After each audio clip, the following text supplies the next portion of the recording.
ചതയ നക്ഷത്രക്കാർക്ക് അറിവ് നേടി ശക്തിപ്പെടാനും സ്വയം തിരുത്തി മുന്നേറാനും ഉതകുന്ന ഒരു വർഷമായിരിക്കും ഇത്. ധനലാഭവും ഗൃഹലാഭവും ഒക്കെ നമുക്കിതിൽ പ്രതീക്ഷിക്കാം. പൂർവിക സ്വത്തുകൾ ലഭിക്കാനുള്ള സാധ്യതയും കാണുന്നുണ്ട്. പരോപകാര പ്രവർത്തനങ്ങളിൽ താല്പര്യമുള്ളവരും നല്ല സുഹൃത്തുക്കളിൽ നിന്ന് സഹായവും ഗുണാനുഭവങ്ങളും ലഭിക്കുന്ന ആൾക്കാരുമാണിവർ. രോഗങ്ങളൊക്കെ ശമിക്കുന്ന സമയമാണ്. ഏറ്റെടുക്കുന്ന ജോലികൾ സമയബന്ധിതമായി പൂർത്തിയാക്കാൻ സാധിക്കും. എന്നാൽ ശത്രുക്കളുടെ ശല്യം പൂർത്തിമുട്ടുന്ന സമയമാണ്. നമുക്കിവയെല്ലാം വിശദമായി നോക്കാം. രാഹുദിശയിൽ കേതു അപഹാരം വളരെ ദോഷകരമായി സ്വാധീനം ചെലുത്താൻ സാധ്യതയുണ്ട്. യുക്തിരഹിതമായ പെരുമാറ്റവും വിനാശകരമായ പ്രവൃത്തികളും കാണപ്പെടാനുള്ള സാധ്യതയുമുണ്ട്.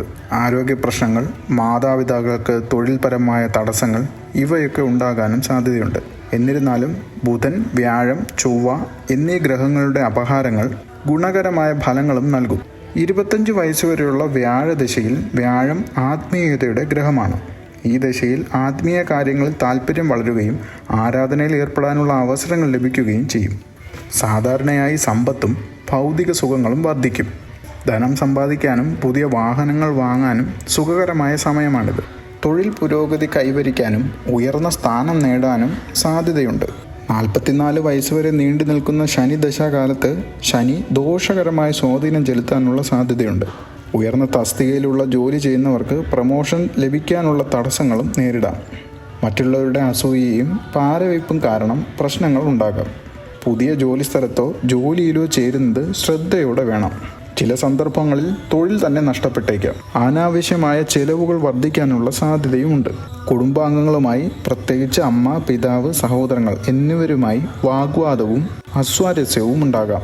ഭാര്യ ഭർത്താക്കന്മാർ തമ്മിൽ പ്രശ്നങ്ങൾ രൂക്ഷമായേക്കാം. വിവാഹമോചനം വരെ നീണ്ടു നിൽക്കാം ഇത്. ബുധൻ ജാതകത്തിൽ ശക്തമായി സ്ഥിതി ചെയ്യുകയാണെങ്കിൽ അസാമാന്യമായ ബുദ്ധിശക്തിയും യുക്തിസഹമായ ചിന്തയും ലഭിക്കും. പഠനത്തിലും ഗവേഷണത്തിലും ഏർപ്പെടാനും പുതിയ കാര്യങ്ങൾ പഠിക്കാനും വ്യക്തിക്ക് താല്പര്യം വളരും.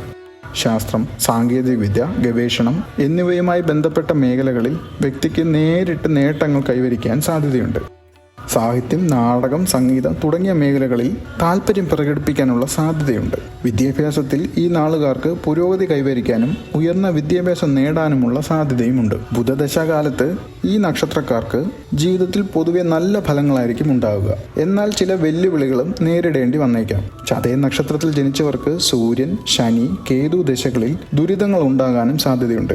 രാഹുവിനെ പ്രീതിപ്പെടുത്തുന്ന കർമ്മങ്ങൾ ചെയ്യുക. പ്രത്യേകിച്ചും ചതയ നാളിൽ രാഹു പൂജ ചെയ്യുക. ശനിയാഴ്ചയും ചതയ നക്ഷത്രവും ചേർന്ന് വരുന്ന ദിവസം ശനീശ്വര പൂജ നടത്തുക. രാശാധിപനായ ശനിയെ പ്രീതിപ്പെടുത്താനായി ശാസ്താവിനെ ആരാധിക്കുക. കുടുംബത്തിൽ കാവുണ്ടെങ്കിൽ മാസത്തിൽ ഒരിക്കലെങ്കിലും വിളക്ക് കത്തിക്കണം. സർപ്പങ്ങൾക്ക് അഭിഷേകമോ നൂറും പാലുമോ മഞ്ഞപ്പൊടി സമർപ്പണമോ തിരി തെളിച്ച് പ്രാർത്ഥിക്കുകയോ ദിവസവും വിളക്ക് വയ്ക്കുകയോ ചെയ്യുക. ചതയം, തിരുവാതിര, ചോതി നക്ഷത്രങ്ങളിൽ കൃത്യമായും ശിവക്ഷേത്ര ദർശനം നടത്തുക. മെയ് മാസത്തിൽ കുടുംബത്തിൽ നിന്ന് മാറി നിൽക്കേണ്ട അവസ്ഥ ഉണ്ടാകും. ചതയ നക്ഷത്രക്കാർക്ക് വജ്രം ധരിക്കുന്നത് നല്ലതാണ്. അനുകൂലമായ രത്നം ഗോമേതകമാണ്. അനുകൂലമായ നിറം കറുപ്പാണ്. ഇവരുടെ ദാമ്പത്യ ജീവിതം പൊതുവെ സുഖകരമായിരിക്കും. സ്ത്രീകൾക്ക് ചില വിഷമതകൾ നേരിടേണ്ടി വരും. സ്ത്രീകളെ സംബന്ധിച്ചിടത്തോളം ഇവർ പൊക്കമുള്ളവരും സൗന്ദര്യവതികളുമായിരിക്കും. ഇവർ വളരെ ശാന്തരുമായിരിക്കും. ഈശ്വരവിശ്വാസിയും മതകാര്യങ്ങളിൽ താല്പര്യമുള്ളവരുമാണ്. ഇവരിൽ ചിലർക്ക് ദേഷ്യക്കൂടുതൽ കാരണം വീട്ടിൽ വഴക്കുകൾ ഉണ്ടാകാനുള്ള സാധ്യതയും കാണുന്നുണ്ട്. മാതൃപിതൃഗുണവും സഹോദരങ്ങളിൽ നിന്ന് ഗുണഫലവും ഉണ്ടാകില്ല. അധ്വാനശീലരാണെങ്കിലും അലസരാണിവർ. സ്വന്തക്കാരിൽ നിന്നും അടുത്തിടപെടുന്നവരുമായും ധാരാളം പ്രശ്നങ്ങൾ ഇവർക്ക് നേരിടേണ്ടി വന്നേക്കാം. സഹോദരന്മാരെ കൊണ്ട് അങ്ങേയറ്റം മാനസിക പീഡനം അനുഭവിക്കേണ്ട ആൾക്കാരാണിവർ. അച്ഛനിൽ നിന്നും ഒരു സ്നേഹമോ സഹായമോ ഇവർക്ക് കിട്ടില്ല. അമ്മയിൽ നിന്നായിരിക്കും കൂടുതൽ സ്നേഹവും ആദരവും ലഭിക്കുന്നത്. ഈ വീഡിയോ നിങ്ങൾക്ക് ഇഷ്ടപ്പെടുകയാണെങ്കിൽ പുതിയ വീഡിയോകൾക്കായി ഈ ചാനൽ സബ്സ്ക്രൈബ് ചെയ്യുക. നിങ്ങൾക്കുണ്ടാവുന്ന സംശയങ്ങൾ ചോദിക്കുക. കഴിയുന്നത്ര മറുപടി നൽകുന്നതാണ്. നിങ്ങൾ തരുന്ന സപ്പോർട്ടിന് നന്ദി.